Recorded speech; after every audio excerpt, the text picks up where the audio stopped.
सहभागी होणार आहात? हो, आहात आम्ही होणार आहोत. आणि कुठल्याही प्रोटेस्टला आजही आताही सध्या चेंबूरला पण होत आहे आणि तिथून सगळं क्राऊड दादरला पण जाणार आहे. तर आम्ही सगळ्या त्या प्रोटेस्टला सहभागी होणार आहे. आम्ही जाणारच, काही असो, काही प्रॉब्लेम असो. आणि जर पोलिसने त्यांच्या प्रमाणे ऍक्शन घेतलं तर आम्ही पण आमचे लॉयर्स ऍडव्होकेट्सला रेडी ठेवलेत, ते पण आपल्याप्रमाणे ऍक्शन घेतील. आम्ही फुल प्रिपेअर्ड आहोत. माझं नाव शैलेंद्र आहे. जे काही सध्या परिस्थिती चालू आहे दिल्लीमध्ये, हे सर्व बघता एकंदरीत आम्हाला आमच्या मुलांचं भविष्य काय असेल किंवा त्याची आम्हाला अतिशय काळजी वाटत आहे.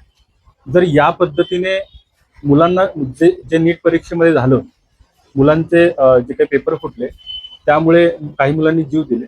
जर हे अशाच आणि जीव दिल्यानंतर नीट पेपर फुटल्यामुळे प्रधान यांनी राजीनामा द्यावा यासाठी जे आंदोलन चालू आहे, त्या आंदोलनकर्त्यांवर अशा प्रकारची पाळी येते की ज्याच्यामध्ये त्यांना अशा प्रकारे मारलं जातं की ते आतंकवादी आहे, किंवा असंही म्हटलं जातं की ते आतंकवादी आहेत. तर यामुळे जर अशा प्रकारे जर विद्यार्थ्यांचं जर हाल होणार असतील तर आम्हाला आमच्या मुलांचा प्रश्न पडलेला आहे की आमच्या मुलांचं पुढे जाऊन काय होईल. जर आत्ताच्या या पाळीला, या स्तराला जर हे अशा प्रकारे वागत आहे तर आम्हाला आमच्या मुलांचे जे भविष्य आहे ते अंधारामध्ये दिसत आहे. त्यामुळे हा अतिशय चिंतेचा विषय आहे. प्रधानांनी राजीनामा दिलाच पाहिजे. ज्या विद्यार्थ्यांचा जीव गेलेला आहे त्यांना त्यांची नुकसान भरपाई मिळालीच पाहिजे. तर माझं नाव सात्विक, मी अखिल भारतीय क्रांतिकारी विद्यार्थी संघटनेचा विद्यार्थी आहे. आता सध्या भारतात जी परिस्थिती आहे सगळ्यांनाच माहिती आहे. जंतर मंतरला एक खूप मोठा प्रोटेस्ट चालू आहे आणि त्याची सगळ्यात महत्वाची मागणी आहे नीट पेपर लीक जे झालं त्याच्यासाठी धर्मेंद्र प्रधान जबाबदार आहेत आणि त्यांनी राजीनामा द्यावा, ही सगळ्यात मोठी मागणी घेऊन अख्ख्या भारतात एक देशव्यापी आंदोलन उभं राहिलेलं आहे.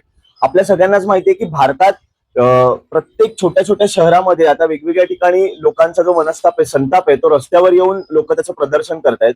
कोणत्याही पॉलिटिकल पार्टीचा असू दे किंवा कोणत्याही, कदाचित काही जण बीजेपीचे सुद्धा होते, ज्यांना आता जाणीव होते की आपण ज्या बाजूने उभे होतो कदाचित ती चुकीची बाजू होती आणि आता खरंच देशासाठी आणि देशाच्या भवितव्यासाठी आपण सगळ्यांनी एकत्र येण्याची गरज आहे. हे आंदोलन इथे थांबणार नाहीये, ही फक्त सुरुवात असणार आहे.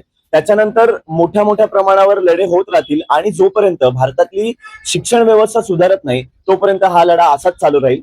माझं नाव अष्टपाल, मी हॉकर्समध्ये व्यवसाय करतो स्टेशन परिसरामध्ये. गेल्या 22 दिवसापासून जंतर मंतरवर आंदोलन चालू आहे.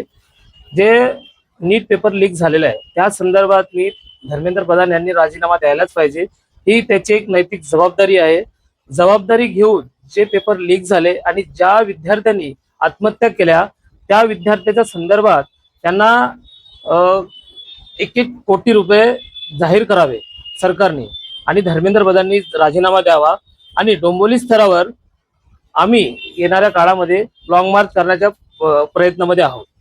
आपण जे काही आज दिल्लीमध्ये वातावरण बघत आहोत ते एका दिवसात उद्भवलेलं नाहीये.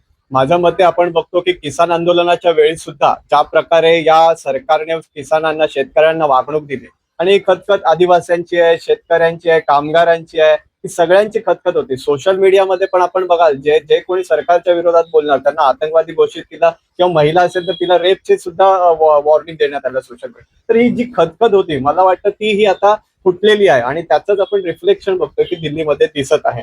आणि त्याचबरोबर आता हे दिल्ली पुरतच मर्यादित राहिलेलं नाही. आपण बघतो की मुंबई असेल, नागपूर असेल, पुणे असेल, नांदेड असेल, प्रत्येक ठिकाणी होत आहे. आणि आज 22 तारखेला सुद्धा मुंबई वडाळा येथे या अशा प्रकारच्या आंदोलन घोषित करण्यात आलं होतं. परंतु पोलीस आता तिकडे जमावबंदी आहे सांगून विद्यार्थ्यांच्या घरी घरी जाऊन त्यांना अटक करते किंवा हाऊस अरेस्ट मध्ये ठेवत आहे. परंतु ही परिस्थिती राहिली तरी आम्ही भगतसिंगांकडनं शिकलेलो आहे की किती विपरीत वातावरण असलं तरी हिंमतीने पुढे यायचं आणि आम्ही त्यांना आयडल मानतो. म्हणून अशा प्रकारची कोणती जमावबंदी लादली तरी आम्ही येणाऱ्या पुढच्या पिढीसाठी आम्ही लढत राहू आणि आम्ही पुढे सुद्धा वेगवेगळ्या ठिकाणी जिथे जिथे आंदोलन, जसं 25 तारखेला कल्याणमध्ये आंदोलन घोषित केलंय तिथे सुद्धा सामील होऊ. डोंबिवलीत आम्ही पुढे काय करता येणार याच्याबद्दल विचार करत आहोत. त्या आंदोलने आम्ही तीव्रतेने करण्याचा प्रयत्न करणार. धन्यवाद.